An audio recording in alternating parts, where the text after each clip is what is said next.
আৰু বিৰতিৰ পিছতে পোনপটীয়াকৈ লৈ গৈছো এজিপি বিজেপিৰ যুটীয়া সংবাদমেলৰ মাজলৈ।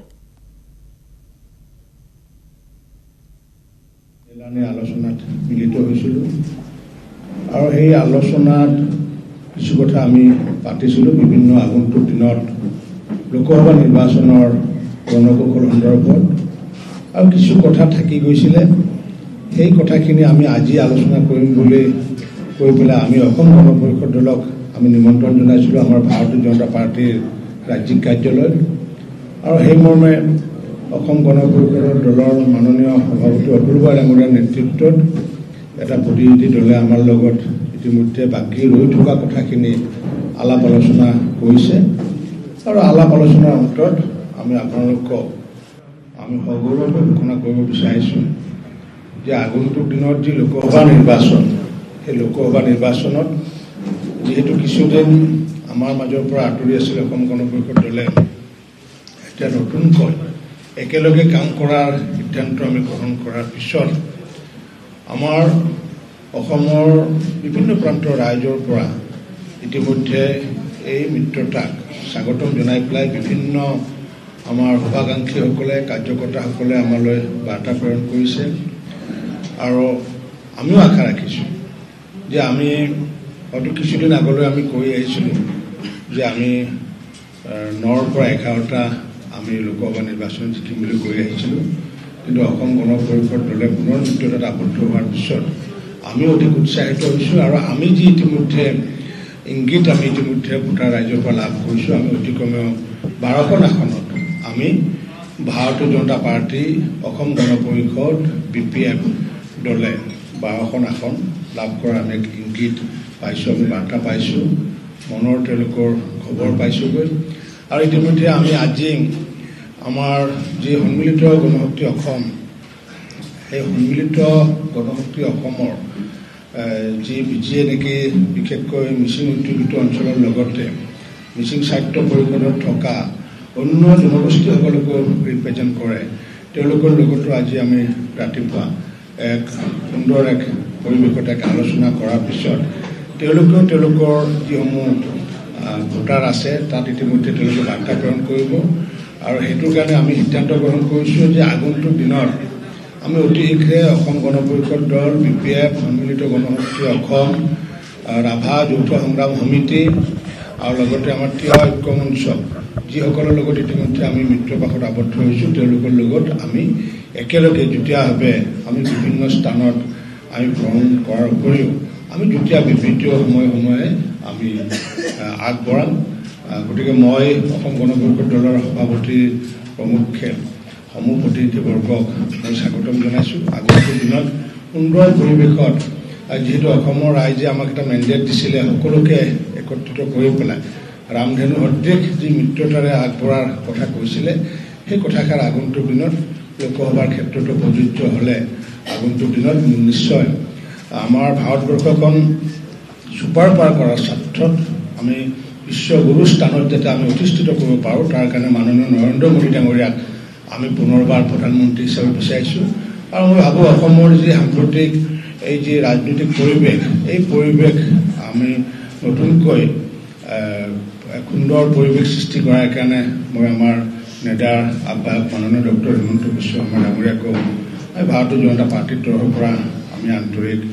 অভিনন্দন জনাইছোঁ কাৰণ তেখেতৰ সুন্দৰ পদক্ষেপত আগন্তুক দিনত হয়তো আমি আৰু বাকী যিসমূহ ৰাজনৈতিক দল আছে ক্ষুদ্ৰ ৰাজনৈতিক দলেই হওক বা অন্য সংগঠনৰ লগতো যি বাৰ্তা আমি আলোচনা কৰিবলগীয়া আছে সেইখিনি দায়িত্ব আমি তেওঁক অৰ্পণ কৰিছোঁ। আগন্তুক দিনত অসমত বসবাস কৰা সমূহ জাতি জনগোষ্ঠী ধৰ্মৰ আৰু সমূহ ৰাজনৈতিক অৰাজনৈতিক দলৰ মনৰ খবৰ লৈ পেলাই যাতে সুন্দৰকৈ আমি 14খন আসনৰ ভিতৰত যাতে 14খনতে আসনত আমি যাতে জয়লাভ কৰিব পাৰোঁ তাৰ কাৰণে ইতিমধ্যে আমি প্ৰণয়কল প্ৰস্তুত কৰিছোঁ। আমি দলৰ তৰফৰ পৰা এইখিনিয়ে কথা লগতে আমি যি যোৱাকালি প্ৰাৰ্থী তালিকা আমি ইতিমধ্যে ৰাজ্যিক নিৰ্বাচনী সমিতিয়ে ইতিমধ্যে পেনেল আমি প্ৰস্তুত কৰিছোঁ আৰু সেই পেনেল লৈ পেলাই ইতিমধ্যে আমি দিল্লীলৈ আহি যামগৈ। মাননীয় ৰাষ্ট্ৰীয় সভাপতি ডাঙৰীয়াৰ লগত আমাৰ এক বৈঠক আছে, মাননীয় ডক্টৰ হিমন্ত বিশ্ব শৰ্মা ডাঙৰীয়াই আয়োজিত কৰা বৈঠকখনত নেতাৰ বিভিন্ন স্বাধীনতাত অংশগ্ৰহণ কৰিব। গতিকে আমি আজি যাম আৰু কাইলৈ পাৰ্লিয়ামেণ্টাৰী বৰ্ডৰ চূড়ান্ত সিদ্ধান্ত গ্ৰহণ কৰা হ'বগৈ। গতিকে আমাৰ তৰফৰ পৰা আমি এইখিনি ক'লোগৈ। ইয়াৰ পিছত অসম গণ পৰিষদৰ তৰফৰ পৰা অতুল বৰা ডাঙৰীয়াই ক'ব, তাৰপিছত ডক্টৰ হিমন্ত বিশ্ব শৰ্মাই ক'ব। মই ভাৰতীয় জনতা পাৰ্টীৰ কাৰ্যকৰ্তাসকলক এইটোৱে আহ্বান জনাইছোঁ যে আমাৰ যি 29 লাখ ভাৰতীয় জনতা পাৰ্টীৰ সদস্য আছে আৰু তাৰ ভিতৰত অধিকাংশ যিসমূহ সক্ৰিয় সদস্য আছে, সেই সদস্যসমূহ বা জিলা পৰ্যায়ৰ যিসমূহ কাৰ্যকৰ্তা আছে, ৰাজ্যিক পৰ্যায়ৰ কাৰ্যকৰ্তা, মণ্ডল পৰ্যায়ৰ কাৰ্যকৰ্তা, বুথৰ কাৰ্যকৰ্তা আৰু বিস্তাৰ প্ৰমুখ সকলোকে মই ভাৰতীয় জনতা পাৰ্টীৰ ৰাজ্যিক সভাপতি হিচাপে এইটোৱে আহ্বান জনাইছোঁ যে আমি কোনটো আসনত ভাৰতীয় জনতা পাৰ্টীয়ে প্ৰতিদ্বন্দ্বিতা কৰিব, কোনটো অসম গণ পৰিষদে প্ৰতিদ্বন্দ্বিতা কৰিব, কোন BPF প্ৰতিদ্বন্দ্বিতা কৰিব, সেইটো আমাৰ চোৱাৰ প্ৰয়োজন নাই। কাৰণ কিয় সকলোতে আমি ভাবিছোঁ, 14টাতে ভাবিছোঁ যে মোদী ডাঙৰীয়াই প্ৰতিদ্বন্দ্বিতা কৰিব। গতিকে মোদী ডাঙৰীয়াক আগন্তুক দিনত প্ৰধানমন্ত্ৰী কৰাৰ স্বাৰ্থত ভাৰতীয় জনতা পাৰ্টীৰ প্ৰতিগৰাকী সন্মানীয় কাৰ্যকৰ্তা, প্ৰতিগৰাকী সন্মানীয় বিস্তাৰ প্ৰমুখ, প্ৰতিগৰাকী বুথৰ কাৰ্যকৰ্তাসকলে যাতে আগন্তুক দিনত 14টা আসনতে যাতে আমি জয়লাভ কৰিব পাৰোঁ, তাৰ কাৰণে তেওঁলোকক নিৰলসভাৱে মই কাম কৰিবলৈ অনুৰোধ জনাইছোঁ। ইতিমধ্যে অহা কাইলৈ আৰু পৰহি আমি সমগ্ৰ অসমৰ যি আমাৰ 25,800 আমাৰ বুথ সমিতি আছে, বুথ সমিতিত আমি সভা ইতিমধ্যে আমি আহ্বান কৰিছোঁ। সেই বুথৰ সভাসমূহত যাতে কাইলৈ যাতে তেওঁলোকে এটা যাতে বাৰ্তা দিয়ে যে আমি ভাৰতীয় জনতা পাৰ্টী, অসম গণ পৰিষদ, BPF, সন্মিলিত গণশক্তি অসম, ৰাভা যৌথ সংগ্ৰাম সমিতি আৰু তিৱা ঐক্য মঞ্চ আমি যি সন্মিলিতভাৱে যি নিৰ্বাচন 2016 যি অংশগ্ৰহণ কৰিছোঁ, অনুৰূপভাৱে যাতে আমি 2019 লোকসভা নিৰ্বাচনতো যাতে আমি অংশগ্ৰহণ কৰি পেলাই যাতে 14টা সমষ্টিতে আমি জয়লাভ কৰিব পাৰোঁ, তাৰ কাৰণে প্ৰতিগৰাকী ভাৰতীয় জনতা পাৰ্টীৰ সন্মানীয় কাৰ্যকৰ্তাসকলক এক সুন্দৰ পৰিৱেশ ঘোষণা কৰাৰ কাৰণে মই আহ্বান জনালোঁ। ধন্যবাদ।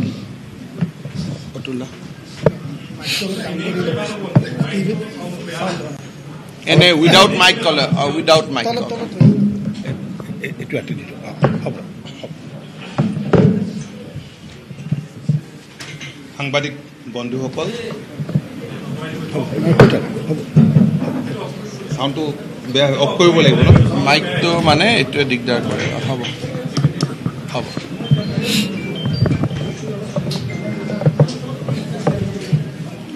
সাংবাদিক বন্ধুসকল, আপোনালোক আটাইকে ধন্যবাদ জনাইছোঁ। যোৱাকালি ভাৰতীয় জনতা পাৰ্টীৰ ৰাজ্যিক সভাপতি ৰঞ্জিত দাস ডাঙৰীয়া, নেডাৰ আহ্বায়ক ভাৰতীয় জনতা পাৰ্টীৰ জ্যেষ্ঠ নেতা ডক্টৰ হিমন্ত বিশ্ব শৰ্মা ডাঙৰীয়া, মহেন্দ্ৰ সিং ডাঙৰীয়া আৰু কামাখ্যা প্ৰসাদ তাছা ডাঙৰীয়াক আমাৰ কাৰ্যালয়ত আমি পাইছিলোঁ। আমি অতিকৈ আনন্দিত হৈছিলোঁ। এটা ভাল মেছেজ গৈছে, আমাৰ কৰ্মীসকলো উৎসাহিত হৈছে। আজি তেখেতসকলৰ নিমন্ত্ৰণ মৰ্মে আমি ইয়ালৈ আহিলোঁ, আমি আনন্দিত হৈছোঁ। আৰু আজি অহাটো আমাৰ কাৰণে নতুন নহয়, কাৰণ আপোনালোকে জানে যে পোনপ্ৰথমবাৰ 2001 চনতেই ভাৰতীয় জনতা পাৰ্টীৰ লগত অসম গণ পৰিষদৰ মিত্ৰতা হৈছে। 2009 চনত হৈছিল। 2016 চনৰ বিধানসভা নিৰ্বাচনত মিত্ৰতা হৈছিল আৰু বৰ্তমান সময়ত আমি আকৌ যোৱা 12 মাৰ্চ তাৰিখে ভাৰতীয় জনতা পাৰ্টীৰ ৰাষ্ট্ৰীয় সাধাৰণ সম্পাদক মাননীয় ৰাম মাধৱ ডাঙৰীয়াৰ উপস্থিতিত ডক্টৰ হিমন্ত বিশ্ব শৰ্মা ডাঙৰীয়া উপস্থিত আছিল। আমি আমাৰ সতীৰ্থ একেলগে এক আলোচনাত মিলিত হৈ আগন্তুক লোকসভা নিৰ্বাচনত ঐক্যবদ্ধভাৱে নিৰ্বাচনত অৱতীৰ্ণ হোৱাৰ সিদ্ধান্ত ঘোষণা কৰিলোঁ। বহুখিনি আলোচনা আগু বাঢ়িছে, কিন্তু আমি এটা সিদ্ধান্ত লৈছিলোঁ যে ভাৰতীয় জনতা পাৰ্টীৰ ৰাষ্ট্ৰীয় সভাপতি মাননীয় অমিত শ্বাহ ডাঙৰীয়াক আমি একেলগে লগ ধৰিম আৰু তাতেই আমি ফাইনেল আমাৰ চূড়ান্ত সিদ্ধান্ত গ্ৰহণ কৰিম। এইটো দি দিয়ে না, এইটো মানে প্ৰিণ্ট মিডিয়াখিনি আছে ন, অডিঅ'ৰ হেৰিয়া অকণ দিগদাৰী।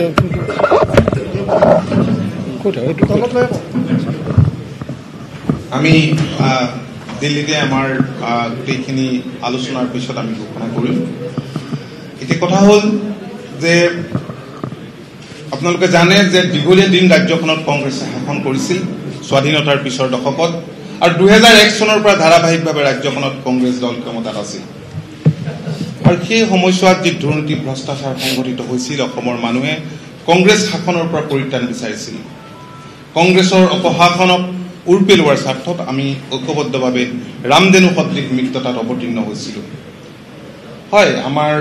যোৱা সময়ছোৱাত কেতবোৰ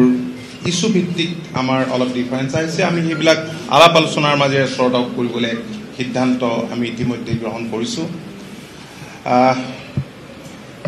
ৰাজনৈতিক দলৰ লগত যেতিয়া ইটো সিটো দলৰ লগত মিত্ৰতা হয় আদৰ্শগতভাৱে বহুতখিনি ব্যৱধান থাকে তথাপিও কমন ইছ্যুত আমি ফাইট কৰিব লাগিব আমাৰ মূল শত্ৰুক আমি চিনাক্ত কৰি উলিয়াইছোঁ আজি আমি যিদৰে মিলিত হৈছোঁ ভাৰতীয় জনতা পাৰ্টীয়ে ইতিমধ্যে BPFৰ সৈতে মিত্ৰতাত আবদ্ধ হৈছে ঠিক তেনেকৈ তিৱা মিচিং ৰাভা এই সকলোৰে লগত মিত্ৰতাত আছে গতিকে আমাৰ দৃঢ় বিশ্বাস যে আগন্তুক লোকসভা নিৰ্বাচনত আমি প্ৰতিখন আসনত আমি জয়ী হ'বলৈ আমি সক্ষম হ'ম আমি ৰাইজৰ আন্তৰিক সহযোগিতা আমি কামনা কৰিছোঁ অসম গণ পৰিষদৰ যিসকল আমাৰ কৰ্মকৰ্তা আছে মই বিনয়েৰে সকলোকে আহ্বান জনাইছোঁ যাতে আগন্তুক লোকসভা নিৰ্বাচনত ভোটখিনি ঠিকমতে যাতে ট্ৰেন্সফাৰ হয় কংগ্ৰেছক পৰাভূত কৰাৰ স্বাৰ্থত পৰাভূত কৰিবই লাগিব তাৰ কাৰণে আমাৰ কৰ্মীসকলে সৰ্বতো প্ৰকাৰ চেষ্টা অব্যাহত ৰাখক এই আহ্বান মই ৰাখিছোঁ ভাৰতীয় জনতা পাৰ্টীৰ কৰ্মকৰ্তাসকলৰ প্ৰতিও ৰাখিছোঁ গ্ৰেটাৰ ইণ্টাৰেষ্টৰ স্বাৰ্থত কাৰণ 2014 চনত নৰেন্দ্ৰ মোদী ডাঙৰীয়া দেশৰ প্ৰধানমন্ত্ৰী হোৱাৰ পিছত দেশখনলৈ যি বিকাশ আহিছে বিকাশ যিদৰে দেশখনত ত্বৰান্বিত হৈছে আৰু আটাইতকৈ ডাঙৰ কথা আমাৰ ৰাজ্যৰ প্ৰায় মনমোহন সিং ডাঙৰীয়া দীৰ্ঘদিনৰ কাৰণে প্ৰতিনিধিত্ব কৰাৰ সুবিধা অসমৰ জনসাধাৰণে দিছিল কিন্তু সেই সময়তো আমি দেখিলোঁ যে ৰাজ্যখনৰ উন্নয়নৰ কাৰণে উত্তৰ পূৰ্বাঞ্চলৰ উন্নয়নৰ কাৰণে কোনো দৃঢ় পদক্ষেপেই গ্ৰহণ নকৰিলে আমি মাননীয় প্ৰধানমন্ত্ৰী নৰেন্দ্ৰ মোদী ডাঙৰীয়াক আকৌ এবাৰ প্ৰধানমন্ত্ৰীৰ ৰূপত চাব বিচাৰোঁ প্ৰধানমন্ত্ৰী হিচাপে পাব বিচাৰোঁ আমাৰ ৰাজ্যখনৰ উত্তৰ পূৰ্বাঞ্চলৰ বিকাশ ত্বৰান্বিত হোৱাৰ স্বাৰ্থত আমি আশা ৰাখিছোঁ যে অসমৰ সমূহ জনসাধাৰণে জাতি জনগোষ্ঠীৰ লোকে আমালৈ সহযোগিতাৰ হাত সম্প্ৰসাৰিত কৰিব আমি যি ৰামধেনু সদৃশ মিত্ৰতাত আবদ্ধ হৈছোঁ মোৰ দৃঢ় বিশ্বাস যে আমি ভাল ফলাফল আমি নিশ্চয় আমি পাম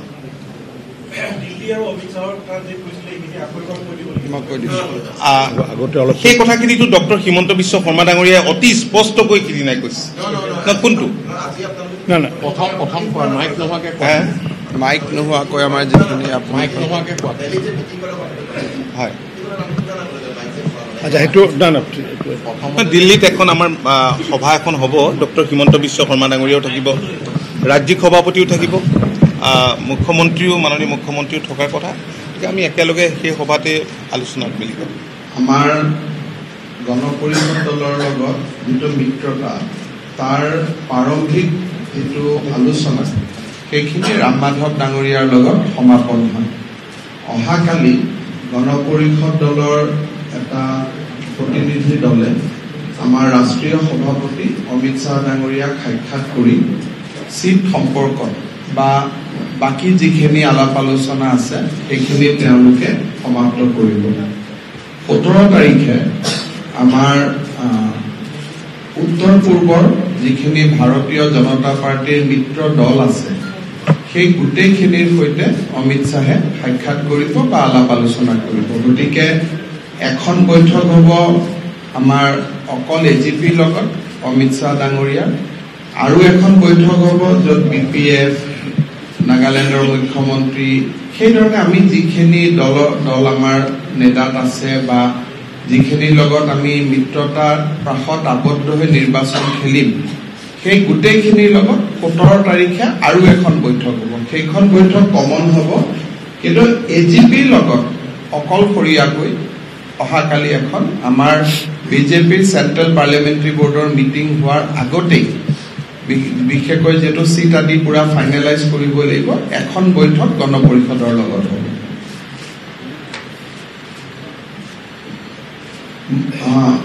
ৰঞ্জিত দাস ডাঙৰীয়া আৰু অতুল বৰা ডাঙৰীয়াই আপোনালোকক গোটেই কথাখিনি কৈছে ইয়াত মোৰ বিশেষ সংযোগ কৰিবলগীয়া নাথাকে আমি এটা কথা লক্ষ্য ৰাখিছোঁ যে উত্তৰ পূৰ্বৰ যিখিনি আঞ্চলিক ৰাজনৈতিক দল আছে সেইখিনিৰ লগত ভাৰতীয় জনতা পাৰ্টীয়ে লোকসভা নিৰ্বাচনতো আমাৰ যি ৰাজনৈতিক মিত্ৰতা তাক আমি অব্যাহত ৰাখিম কোনোবা ষ্টেটত আমি হয়তো একেলগে ইলেকশ্যন খেলিম কোনোবা ষ্টেটত হয়তো আমি একেলগে ইলেকশ্যন নেখেলো কিন্তু উদ্দেশ্য প্ৰধানমন্ত্ৰী নৰেন্দ্ৰ মোদীক প্ৰধানমন্ত্ৰীৰ পতা সেই উদ্দেশ্যটো সকলোৰে এটা কমন আৰু সাধাৰণ উদ্দেশ্য হৈ থাকিব আমাৰ নেডাৰ যিটো মিত্ৰতা সেইটো সদায় ষ্ট্ৰেটেজিক এলায়েন্স হয় আৰু এই দিশত 17 তাৰিখে আমি দিল্লীত গোটেই ঘোষণাখিনি কৰিম যে উত্তৰ পূৰ্বত কি ধৰণে আমি আগবাঢ়িব খুজিছোঁ আজি আমাৰ বাবে এটা বৰ আমি শুভ দিন বুলি ভাবিছোঁ যে যোৱাকালি আমি গণপৰিষদ দলৰ কাৰ্যালয়ত গৈছিলোঁ আজি গণপৰিষদ দলৰ শীৰ্ষ নেতৃত্ব আমাৰ কাৰ্যালয়লৈ আহিলে আমি আলাপ আলোচনা কৰিলোঁ এতিয়া আমি আশা ৰাখিছোঁ যে অনাগত দিনত আমাৰ 14টা সংসদীয় সমষ্টিত আমাৰ যৌথ ৰাজনৈতিক কিছুমান সভা অনুষ্ঠিত হ'ব যিকে বিশেষকৈ য'ত গণপৰিষদ দল মেইন দল বিজেপি মেইন দল তাত অতুল বৰা আৰু ৰঞ্জিত দাসে সম্বোধন কৰিব কিন্তু যেতিয়া আমি উজনি অসমত যাম ডিব্ৰুগড় যোৰহাট কলিয়াবৰ লখিমপুৰ তেজপুৰ তাত আমাৰ লগত মিছিল গণশক্তিৰ সভাপতি পৰমানন্দ সাইঙিয়া থাকিব যেতিয়া আমি মঙলদৈ কোকৰাঝাৰ তেজপুৰ আদিত যাম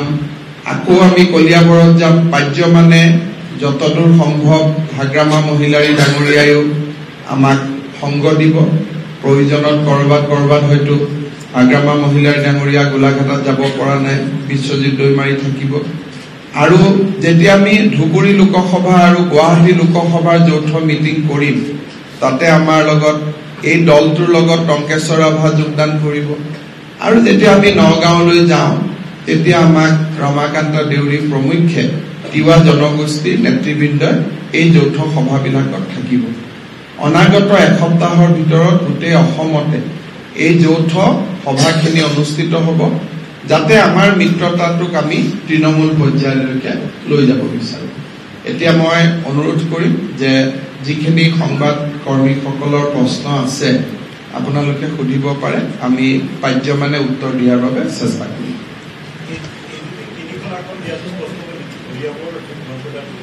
অহাকালি অমিত শ্বাহ ডাঙৰীয়াৰ লগত বৈঠক হোৱাৰ পিছত এই বিষয়ে আনুষ্ঠানিক ঘোষণা কৰা হ'ব ইলেকশন ক্যাম্পেইনিংৰ সময়ত দিনবিলাক আমাৰ ইলেকশন ক্যাম্পেইনিং তাতে আপোনালোকে সিটিজেনশিপ বিল ইস্যুটো উঠাব উঠালে কি ধৰণে উঠাব চাওক এই বিষয়টোৰ ক্ষেত্ৰত ডক্টৰ হিমন্ত বিশ্ব শৰ্মা ডাঙৰীয়াই প্ৰথম দিনাই তেখেতে স্পষ্ট কৈছে আৰু আমিও আমাৰ স্থিতিটো মাননীয় মুখ্যমন্ত্ৰীৰ বাসভৱনৰ পৰা ওলাই আহি আমি স্পষ্ট কৰি দিছোঁ ইয়াত নতুনকৈ আৰু ক'বলগীয়া নাই তেখেতে অসমৰ আপোনালোকে মই সংবাদ মাধ্যমৰ কৰ্মীসকলক এটা বুজাব চেষ্টা কৰিম যে গোটেই ইলেকশ্যনটো হ'ব who will be the prime minister of India লোকসভাৰ ইলেকশ্যনটোৰ কণ্টুৰটো কি হ'ব যে নৰেন্দ্ৰ মোদী প্ৰধানমন্ত্ৰী হ'ব নে আন কোনোবা প্ৰধানমন্ত্ৰী হ'ব দেশততো বহুত ইছ্যু আছে আমাৰ লোকসভা নিৰ্বাচনত সোল এণ্ড ছিংগল পইণ্ট হ'ব যে অসম আৰু উত্তৰ পূৰ্বৰ সৰ্বাংগীন বিকাশৰ বাবে নৰেন্দ্ৰ মোদী ডাঙৰীয়াক দ্বিতীয়বাৰ প্ৰধানমন্ত্ৰী পাতিব লাগে ৰাইজে বিজেপি আৰু এজিপি বিপিএফক ভোট দিয়ক যাতে নৰেন্দ্ৰ মোদী ভাৰতৰ দ্বিতীয়বাৰ প্ৰধানমন্ত্ৰী হ'ব পাৰে আমাৰ স্পীচত নৰেন্দ্ৰ মোদী ডাঙৰীয়াৰ সফলতা মুখ্যমন্ত্ৰী সৰ্বানন্দ সোণোৱাল চৰকাৰখনৰ সফলতাই ঠাই পাব আৰু সিটিজেনশিপ বিলৰ ওপৰত আমি স্পষ্টভাৱে সিদিনাখন কৈছোঁ যে মই মানে মোৰ এটা অসুবিধা পাব্লিক এইটো ইছ্যুৰ ওপৰত নুসুধে খালি প্ৰেছৰ মানুহখিনি অকল এইটো ইছ্যু সোধে আৰু মানুহক আমি বহুত ইনফৰমেশ্যনৰ পৰা বন্ধ কৰি দিওঁ যে কি হ'ব কেনেকৈ একো নহয় মানুহেতো অকল এটা ইছ্যু জানিবৰ কাৰণে সংবাদমেল নুশুনে বহুত ইছ্যু জানিবৰ কাৰণে সোধে আমি এইটো কথাকে পাতি চাবনৰ দৰে ফেন উলিয়াই লৈ গৈ না না মই কথাটো কবৰ না মই কথাটো না উত্তৰটো এবাৰে দিম আৰু আপোনাৰ পিছত আৰু 10 জনে সুধিবৰ কাৰণে মই কৈ থৈছো যে উত্তৰটো এভয়েড নকৰো উত্তৰটো দি দিম হেতু কাৰণে মই প্ৰসংগ কৰি কৈছো হেতুৱে মই উত্তৰটো হেতুৱে দিব গৈ আছো জাস্ট বিয়াৰ ফৰ এ সেকেন্ড যে এইটোৰ ওপৰত আমাৰ স্পষ্ট ধাৰণাটো হ'ল যে বিজেপি দলে সিটিজেনশিপ এমেন্ডমেন্ট বিলৰ ওপৰত আমাৰ যেটো স্থিতি তাত আমি দৃঢ় আৰু অটল ৰাইট এজিপি দলে তেওঁলোকৰ স্থিতি পুনৰ দুহাৰিছে এজিপিও তেওঁলোকৰ স্থিতি ডাইলুট কৰা নাই এজিপিও নিজৰ স্থিতিত যথাস্থিতিত আছে এতিয়া যেতিয়া বিজেপিৰ ভিজন ডকুমেন্ট ওলাব তাত আপোনালোকে দেখিব যে সিটিজেনশিপ এমেন্ডমেন্ট বিলৰ ওপৰত বিজেপি দল কমিটেড কিন্তু আমি কনসেনসাস আৰু কনসালটেশনৰ জৰিয়তে আমি এই সিটিজেনশিপ এমেন্ডমেন্ট বিলখন আমি আনিম গতিকে আমি দুইটা দলে সিদ্ধান্ত লৈছো যে ইয়াৰ ওপৰত কথা আমি লোকসভা নিৰ্বাচনৰ পিছত ভাল কৰি আমি পাতিম এই পৰিবেশত আমি এনেকুৱা কথাটো নাপাতো যিটো কথাই আমাৰ মাজত থকা যিটো পইণ্ট অফ ডিফাৰেন্স সেইটো ৰাইজৰ মাজত লৈ যাব আমি এইটো কথা পাতিম যিটোৱে পইণ্ট অফ ইউনিটিটো লৈ যাব আৰু আমাৰ পইণ্ট অফ ইউনিটিটো হৈছে যে নৰেন্দ্ৰ মোদী দ্বিতীয়বাৰ ভাৰতৰ প্ৰধানমন্ত্ৰী হ'ব লাগে গতিকে থুলমূল কৰি আমাৰ উদ্দেশ্যটো এটাই যে কোনো দলে কোনো দলৰ স্থিতিৰ পৰা আঁতৰি অহা নাই আমিও এজিপিক কোৱা নাই যে আপোনালোকৰ স্থিতিটো বাদ দিয়ক এজিপিও বিজেপিক কোৱা নাই আপোনালোকৰ স্থিতিটো বাদ দিয়ক কিন্তু লোকসভা ইলেকশ্যনৰ পিছত এক্ৰছ দা টেবুল আমি বহিম আৰু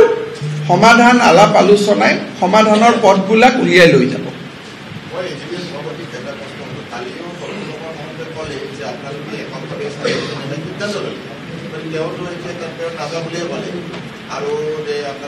এটা কাম কৰক নাই এজিপি আৰু বিজেপি স্পেচিফিক প্ৰশ্নবিলাক নিজৰ সংবাদ মেলত সুধি লওক কাৰণ ইয়াত মহন্ত ডাঙৰীয়াৰ বিষয়ে বিজেপিৰ কাৰ্যালয়ত মই আলোচনা হোৱাটো আমাৰ কাৰণে এটো কিবা থাকিলে মই বেলেগত আপোনালোকক বা আমাৰ কোনোবা নেতাৰ বিষয়ে এজিপিৰ সন্মুখত আলাপ আলোচনা কৰাটো ঠিক নহয় গতিকে মই ভাবো যে আমাৰ দুইটা দলৰ যৌথ প্ৰশ্নখিনি আজি কৰক নিজৰ কাৰ্যালয়ত নিজৰ নেতাৰ বিষয়ে আপোনালোকে সুধি থাকিব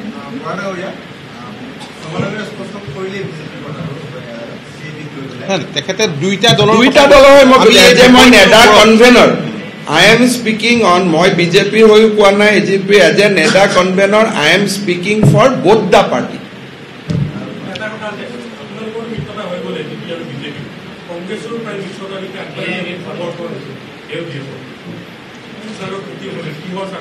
আমি নৰেন্দ্ৰ মোদী প্ৰধানমন্ত্ৰী হ'ব লাগে অসমৰ বিকাশ হ'ব লাগে বাকি যেতিয়া কংগ্ৰেছ আৰু আন কোনোবা ৰাজনৈতিক দলৰ মিত্ৰতা হ'ব তেতিয়া আমি তাৰ ওপৰত কমেন্ট দিম যেহেতু এতিয়া কোনো আনুষ্ঠানিক মিত্ৰতা ঘোষণা হোৱা নাই গতিকে আমি স্পেকুলেটিভ নিউজত আজি দিনটোত যাব খোজা নাই কাৰণ আজি আমি বিজেপি আৰু এজিপিৰ বিষয়েহে ক'ব খুজিছো বাকি আন দলক সমালোচনা পৰিৱেশ মঞ্চ থাকিব আমি তাত ব্যৱহাৰ কৰিম মানে আপোনালোকে আমি প্ৰেছ কনফাৰেন্সখনৰ মানদণ্ডটো এনেকৈ ৰাখিব খুজিছো যে তৰুণ গগৈৰ কথা যদি এই মঞ্চৰ পৰা আমি আলোচনা কৰোঁ মোক বুজাব লাগিব আপোনালোকে তৰুণ গগৈ মানুহজন কোন এজিপি বিজেপিৰ মিত্ৰতাত তেওঁৰ ভূমিকা কি দুইটা দলৰেতো তেওঁ সদস্য নহয় গতিকে আজি আমি ইয়াৰ পৰা এটা কোনো মানুহক সমালোচনা কোনো দলৰ বিষয়ে কথা কোৱা আমি নকৈ এজিপি আৰু বিজেপি দলে কেনেকৈ আগবাঢ়িব খুজিছে অনাগত দিনত সেইটোহে আমি ক'ব খুজিছো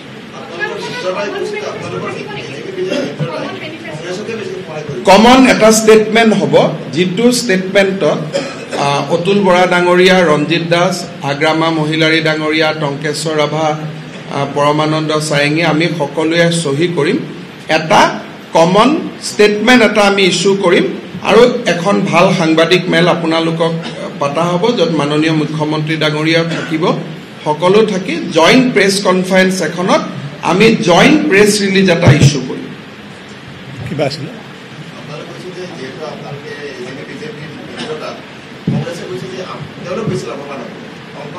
আমাৰ বেষ্ট অফ লাক থাকিল তেওঁলোকৰ শুভেচ্ছা থাকিল হয় ন গতিকে তেওঁলোকে কৈছে তেওঁলোক লাভৱান হ'ব আমি হেতুত যাব খোজা নাই আমাৰ কথাটো হ'ল যে নৰেন্দ্ৰ মোদী দ্বিতীয়বাৰ ভাৰতৰ প্ৰধানমন্ত্ৰী হ'ব ৰঞ্জিত দাস ডাঙৰীয়াই উল্লেখ কৰাৰ দৰে এই মিত্ৰতাৰ পিছত আমি আশা কৰোঁ 14খনৰ ভিতৰত 14খন আসনে আমি পাম ঠিক আছে থ্যাংক ইউ সব আমিতো কোনো ভৱিষ্যতৰ ৰাজনীতি নকৰোঁ ভৱিষ্যতে কেনেকৈ কি থাকিব কি নহ'ব কিন্তু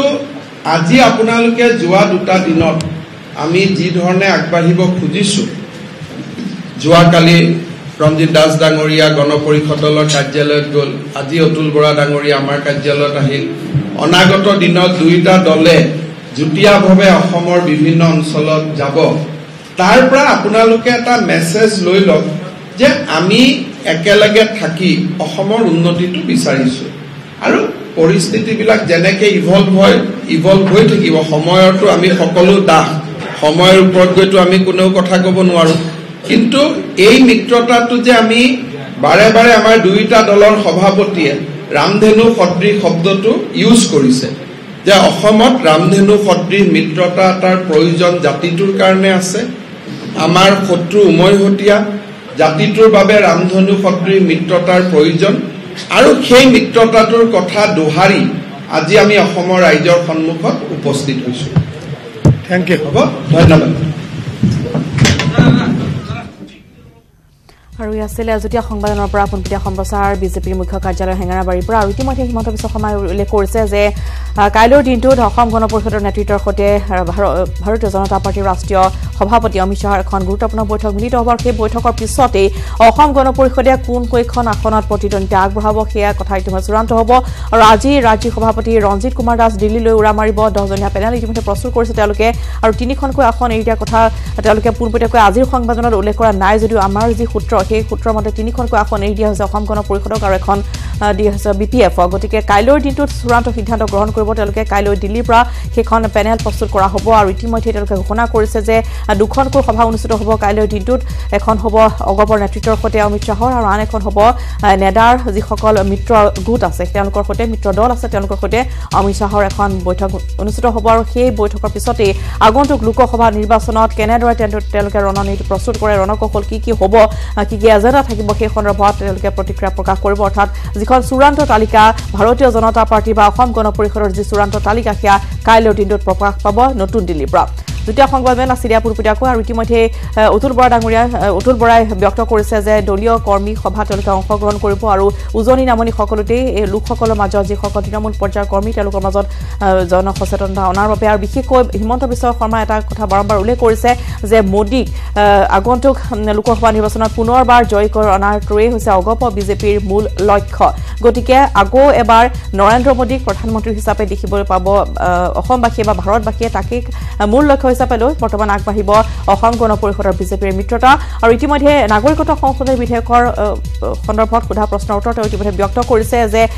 নাগৰিকত্ব সংশোধনী বিধেয়কৰ সন্দৰ্ভত তেওঁলোকে সহমতত অৰ্থাৎ আলোচনা বিলোচনাৰ জৰিয়তে পৰৱৰ্তী সময়ত আগবাঢ়িব কিন্তু এই মুহূৰ্তত তেওঁলোকৰ মূল লক্ষ্য হৈছে নৰেন্দ্ৰ মোদীক পুনৰবাৰ প্ৰধানমন্ত্ৰী হিচাপে তেওঁলোকে প্ৰতিষ্ঠিত কৰা গতিকে তেওঁলোকৰ এনেধৰণৰ নিৰ্বাচনী ৰণকৌশল প্ৰস্তুত কৰা হ'ব আৰু কাইলৈ চূড়ান্ত যিখন তালিকা সেইখন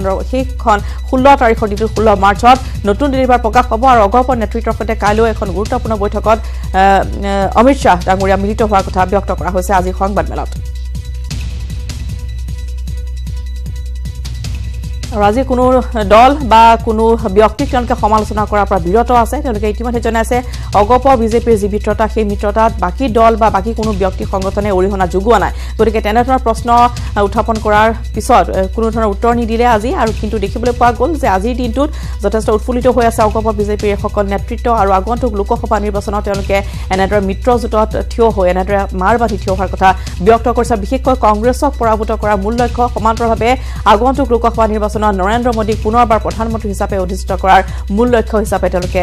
লোকসভা নিৰ্বাচনত অৱতীৰ্ণ হোৱাৰ কথা ব্যক্ত কৰিছে সংবাদমেলৰ জৰিয়তে